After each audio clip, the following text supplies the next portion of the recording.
Meski akrab, Phil Foden tetap anggap Marcus Rashford sebagai rival berat. Meski memiliki kedekatan di luar lapangan, namun bintang Manchester City Phil Foden tetap menganggap bahwa Marcus Rashford merupakan rival besar mereka.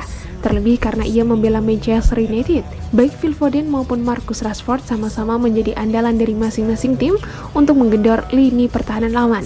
Namun Rashford dan Foden kini tengah menjalani latihan bersama guna menyambut musim baru.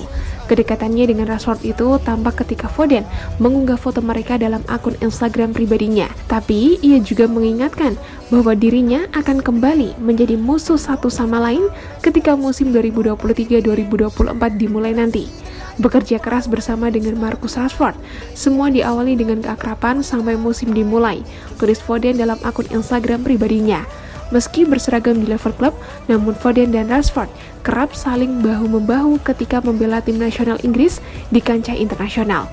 Di musim lalu keduanya sama-sama bisa memberikan trofi, namun Foden lebih sukses karena bisa meraih treble winner bersama Man City.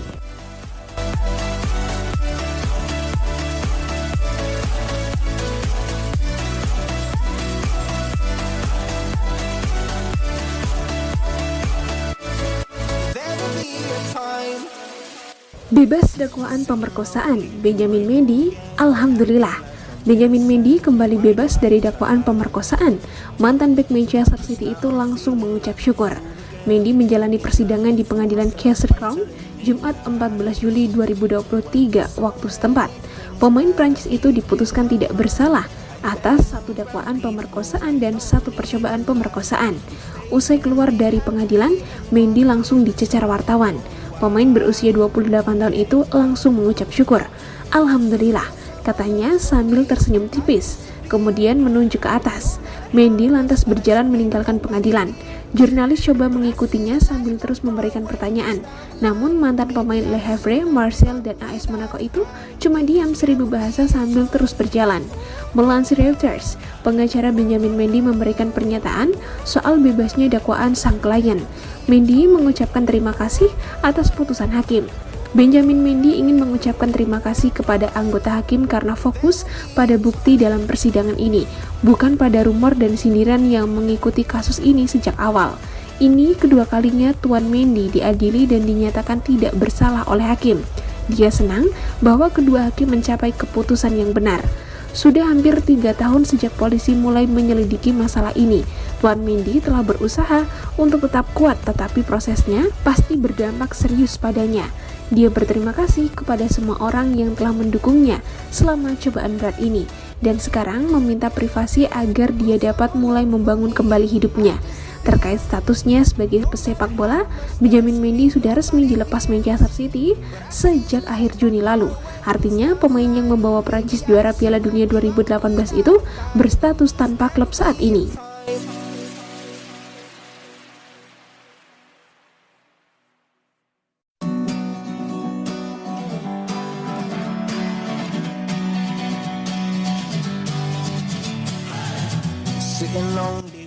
Lima pemain pinjaman yang pulang ke Manchester City pada musim panas 2023. Manchester City menjelma sebagai salah satu klub yang selalu dihuni oleh pemain bintang. Persaingan antar pemain dalam klub juga terbilang ketat.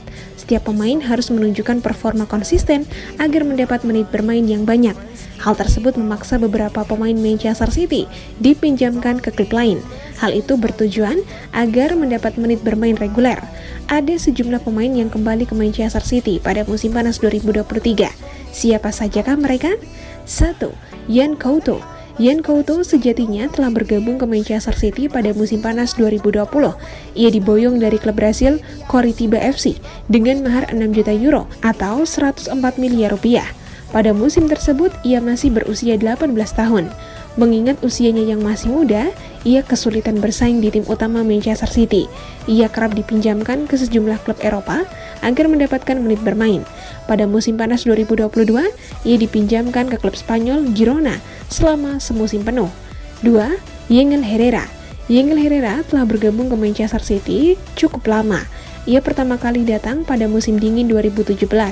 Ia diboyong dari klub Venezuela, Atletico Venezuela. Sayangnya, ia tak mampu bersaing di tim utama Manchester City. Yangel Herrera lebih sering dipinjamkan ke klub-klub lain. Bahkan, ia belum pernah mencatatkan debut di Manchester City.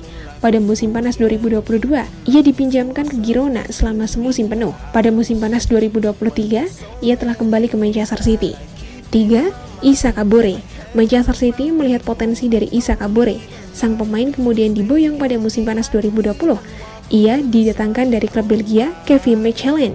Ia biasa tampil sebagai pemain berposisi bek kanan.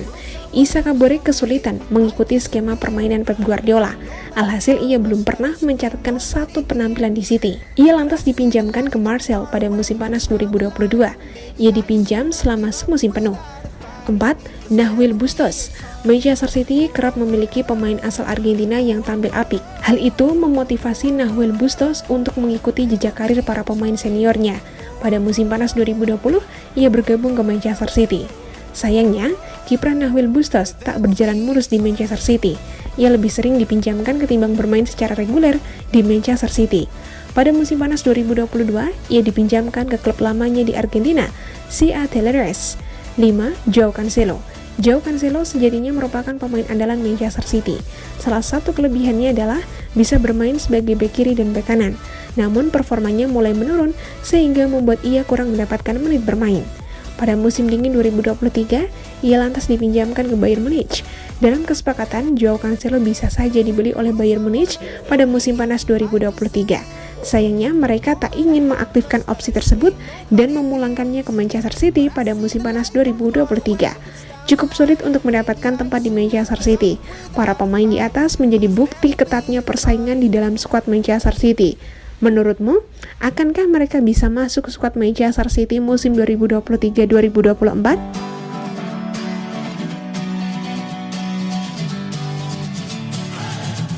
Sitting lonely in my room again, trying to find the words to say, but nothing comes out. I am looking for Manchester United dan Juventus saingi Manchester City buat rekrut Benjamin Pavard dari Bayern Munich. Baik Manchester United dan Juventus sekarang dalam perlombaan untuk memboyong Benjamin Pavard, memberi Manchester City persaingan yang lebih ketat. Sementara The Citizens masih difavoritkan untuk mendaratkan pemain internasional Prancis tersebut. Sky Germany melaporkan bahwa United dan Juventus sekarang tertarik untuk mengamankan jasa Pavard musim panas ini. Langkah ini masuk akal untuk ketiga klub. Kelly Walker tampaknya bakal meninggalkan klub dan bergabung dengan Bayern, meninggalkan kekosongan di posisi bek kanan. Erik ten Hag jelas tidak senang dengan opsi pertahanannya, dan merekrut Pavard, bek serba bisa, tentu akan meredakan kekhawatirannya. Si nyonya tua juga membutuhkan bek kanan yang lebih muda karena Mattia De Sciglio dan Danilo sekarang sudah berkepala tiga. Perburuan Pavard tentu akan menarik untuk disimak. Tampaknya musim panas ini akan menjadi pintu keluar Pavard dari Allianz Arena. Meski dia memainkan peran besar dalam mengamankan gelar Bundesliga bagi Di Rotten musim lalu. Namun klub mana yang bakal mendapatkan tanda tangannya masih harus dilihat.